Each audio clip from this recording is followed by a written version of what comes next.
Right now, somewhere in your garden border, your lawn, the cracks in your driveway, there are plants growing that you have spent years trying to eliminate.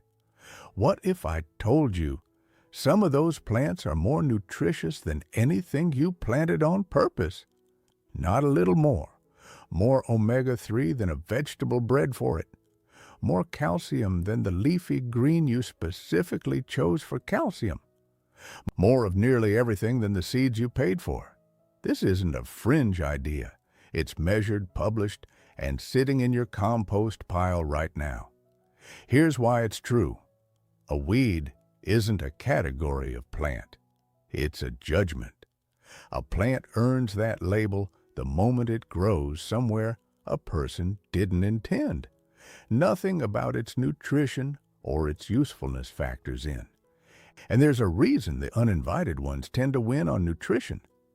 In 1950, a botanist named Joseph Kokenauer spent a career studying exactly this and wrote a book called Weeds, Guardians of the Soil. His finding: these plants send roots far deeper than your vegetables ever will, mining minerals out of the subsoil and hauling them upward. A plant that spends its life doing that is almost by definition going to be more mineral dense than something you started from a seed tray 6 weeks ago. That's not folklore. That's root biology. Seed prices have climbed. Fertilizer has climbed with them. The plants in this video require none of that. No seed packet, no grow light, no trip to the nursery. They're already adapted to your exact soil because they grew there before you arrived. 9 plants. By the end of this video, you'll know exactly what you've been pulling and why your grandmother very likely knew their names before she knew the names of half the vegetables in her garden. One honest note: some of what we cover has a dangerous look-alike. I'll tell you exactly which one and exactly how to spot it. Identification before tasting. Always. Weed 1, purslane. If this video has one plant that should change how you weed forever, it's this one. Purslane looks like nothing. Low, fleshy, almost rubbery little leaves spread flat across bare dirt. Most people pull it without a second glance. Here's what they're throwing away. A 1992 study in the Journal of the American College of Nutrition found purslane contains more alpha-linolenic acid, the plant form of omega-3, than any leafy green ever measured. Not a little more than spinach. 5 to 7 times more. And there's a detail that surprised the scientists who found it. Land plants don't typically produce EPA, the omega-3 found almost exclusively in fish and algae. Purslane does. There's a bigger story behind that. Researchers studying the Mediterranean diet noticed a population on Crete with unusually high omega-3 levels. Despite eating relatively little fish, 3 times the levels measured in a comparable Dutch population, alongside some of the lowest cardiovascular mortality ever recorded. Purslane, eaten daily as a salad green there, was one of the leading explanations researchers pointed to.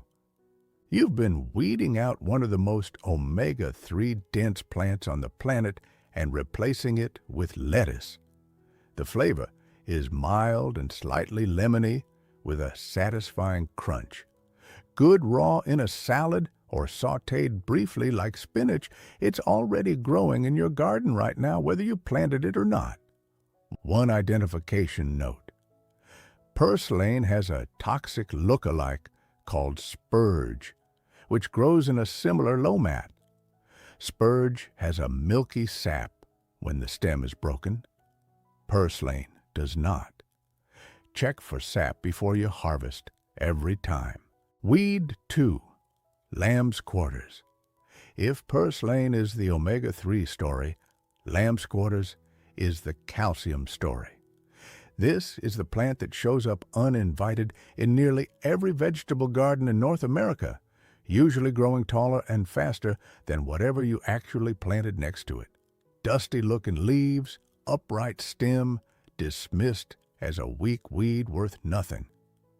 The USDA's own nutrition database puts lambsquarters at roughly 3 times the calcium of spinach. One researcher comparing the two found 464 milligrams of calcium in a cup of chopped lambsquarters against 30 milligrams in the same volume of raw spinach. Vitamin C numbers run similarly lopsided, 66 milligrams against roughly 8. Compared with spinach, lambsquarters wins on calcium, vitamin A, and vitamin C.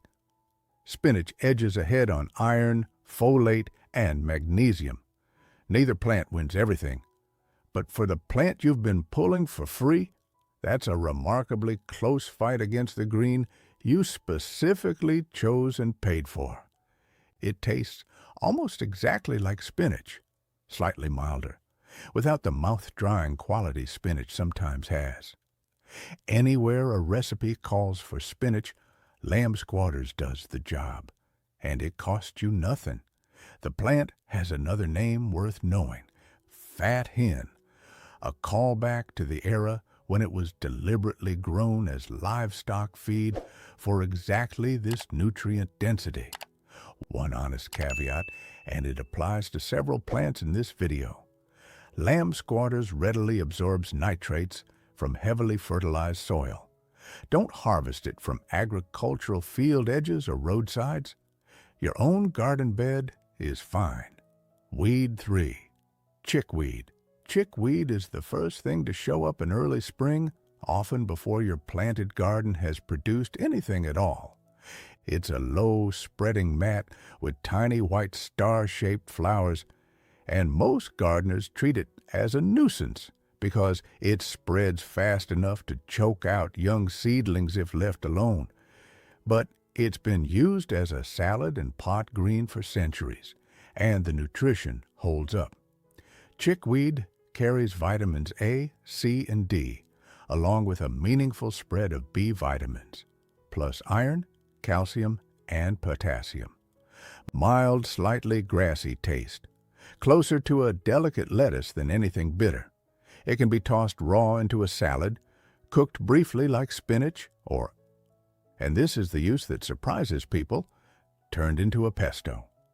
Chickweed pesto exists specifically because chickweed is reliably growing in March and April, weeks before basil is anywhere close to ready. Olive oil, garlic, a hard cheese, any nut you have on hand, and you get a genuinely good pesto from a plant most people are still calling a nuisance. The early season timing is the real value here. While your garden is still empty, chickweed is already feeding you. By the time your lettuce is ready to harvest, chickweed is usually gone to seed and toughened up. So the window is short, but it's a genuinely useful few weeks every spring for free. Weed 4. Plantain, not the banana relative. The other plantain, the wide-leafed rosette that grows in every compacted patch of lawn and every well-worn garden path in the country. Most people have walked past this plant their entire lives without knowing it's edible. The young leaves taste like a mild spinach. The older leaves get tougher and are better cooked, sautéed, added to soups, or baked into leafy green chips the same way you'd make kale chips. There's a long traditional use of plantain as a topical remedy for skin irritation, worth naming as tradition, not as a clinical claim. What's better documented is the plant's resilience. It thrives specifically in compacted, high-traffic soil where almost nothing else will grow. If a section of your yard gets walked on constantly and nothing else survives there, plantain probably already has. That's not a coincidence. That's the plant showing up exactly where the soil needs help, and surviving exactly where your cultivated plants can't. Weed 5. Wild violet. Wild violets get fought harder than almost any other lawn weed because they spread aggressively in shaded, damp grass, and most lawn treatments barely touch them. The leaves and flowers are both edible. Leaves taste close to a mild lettuce. The flowers are sweet, slightly perfumed, and have been used for centuries to flavor vinegar, decorate cakes, and eat going back to ancient Rome. Flavor wine. Nutritionally, violet leaves and flowers carry meaningful vitamin C and antioxidant compounds. Not a multivitamin replacement, but a genuinely free, genuinely pretty addition to a salad that most people are currently spraying to kill. One identification note: stick to true violets, heart-shaped leaves, 5-petaled flowers in purple, white, or yellow. Some ornamental look-alikes share that general shape, so if you didn't plant it and you're not certain, skip it until you are. Weed 6. Clover.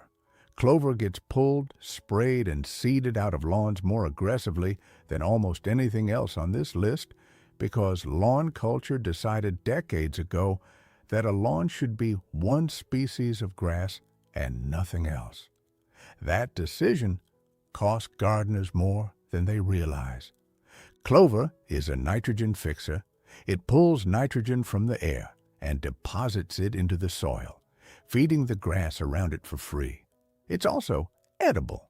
The flowers and young leaves can be eaten raw in small amounts or steeped into a tea. The bigger value isn't a single nutrient. It's what a clover is doing underground while you're trying to remove it. A lawn allowed to keep some clover often needs less fertilizer than one kept rigorously clover-free. This is actually how lawns used to be sold. Up through the 1950s, grass seed mixes routinely included clover on purpose. It was considered a sign of a healthy lawn. The shift came later, driven by selective herbicides that killed clover but spared grass. Once that chemistry existed, it needed a reason to be sold, and clover is a weed became the reason. The plant didn't change. The marketing did. You've been paying for nitrogen in a bag while pulling it out of your yard for free. Weed 7. Stinging nettle. Nettle is the one plant on this list that needs respect before reward. Those fine hairs sting on contact, and gloves are not optional when harvesting it. Once cooked or dried, the sting disappears completely, and what's left is one of the most nutrient-dense greens commonly found growing wild. Nettle carries meaningful vitamins A, C, and K, along with calcium, iron, potassium, and a notably high plant protein content for a leafy green. It's been used for centuries in soups, and it makes a genuinely good risotto, closer to spinach once cooked, but earthier. Nettle tea, made from the dried or fresh leaves, is one of the most common traditional preparations, and it remains popular today for exactly that reason. It's simple, and it works. The traditional use of nettle for joint and kidney support goes back centuries across multiple cultures, worth naming as tradition. Not the same as a clinical claim, and I won't present it as one.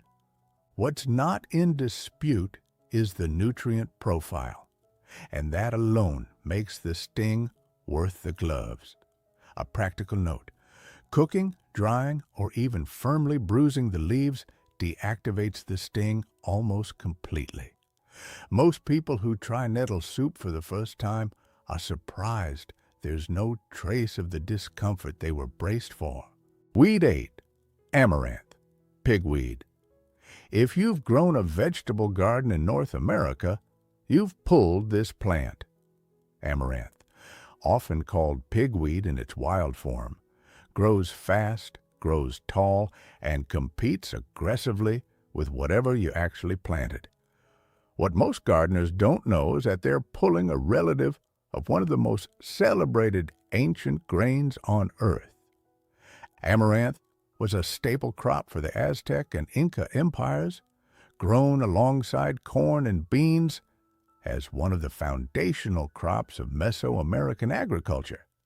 And it's currently enjoying a comeback as a trendy, expensive ancient grain in health food stores. The leaves are a genuine source of protein, calcium, and iron, cooked exactly like spinach or chard. Same nitrate caution as lambsquarters. Harvest from your own garden bed, not from a field edge or roadside ditch. The seeds, if you let a plant go to maturity, are nutritionally similar to the amaranth grain, sold at a premium, sometimes 10 times the price of a comparable grain, purely on the strength of an ancient superfood label. You've been composting a free grain crop that, sold under a different name in a different aisle, would cost you real money. Weed 9. Curly dock. Curly dock is easiest to recognize by its leaves, long, narrow, with a distinctive wavy or curled edge, and by the tall stalk of rust-brown seed clusters it produces later in the season. The young leaves, harvested before the plant gets tough and bitter, have a tart, lemony flavor that works well in salsa verde, or blended into a green juice with carrots and apples. One caution that applies here and to 2 other plants in this video. Dock contains oxalic acid, the same compound in spinach and rhubarb leaves. Large, regular quantities can contribute to digestive upset or, in susceptible people, kidney stone risk. Occasional moderate amounts are fine for most people. A daily dock smoothie habit is a different conversation, and one worth having with your doctor if you have any history of kidney stones. That caution aside, dock is one of the most overlooked plants on this list, mostly because by the time it's tall and visible enough to notice, it's already past its best eating stage. The same plant that's a genuinely good spring green turns tough and bitter within weeks. A useful reminder. Now the part that matters more than any nutrition fact in this video. Rule 1. Never eat anything you can't identify with full confidence. None of the 9 plants in this video have a dangerous look-alike. But that rule has to hold for anything you forage beyond this list too. And the clearest example of why is the carrot family. Wild carrot, also called Queen Anne's lace, closely resembles poison hemlock, one of the most toxic plants in North America. If you're not certain what you're looking at, walk away. No plant is worth that risk. Rule 2. Location matters as much as identification. Never harvest from roadsides, sprayed lawns, or agricultural edges. Chemical residue doesn't announce itself, and lambsquarters and amaranth specifically concentrated in their leaves. Rule 3. Lambsquarters, amaranth, and dock all carry oxalic acid, the same compound in spinach and rhubarb. Occasional moderate amounts are fine for almost everyone. A daily habit, if you have a history of kidney stones, is a conversation for your doctor first. Rule 4. Start small with anything new, the same way you would with any new food. Get those 4 right, and every plant in this video is genuinely safe, genuinely free, and genuinely worth what you've been throwing away. 9 plants, already growing free in gardens like yours right now. No seed packet, no fertilizer bag, no trip to the nursery, just attention. You don't have to forage a forest to find them. You just have to look at what you've been pulling. I'm Elias Ford. This is The Honest Root. See you in the next one.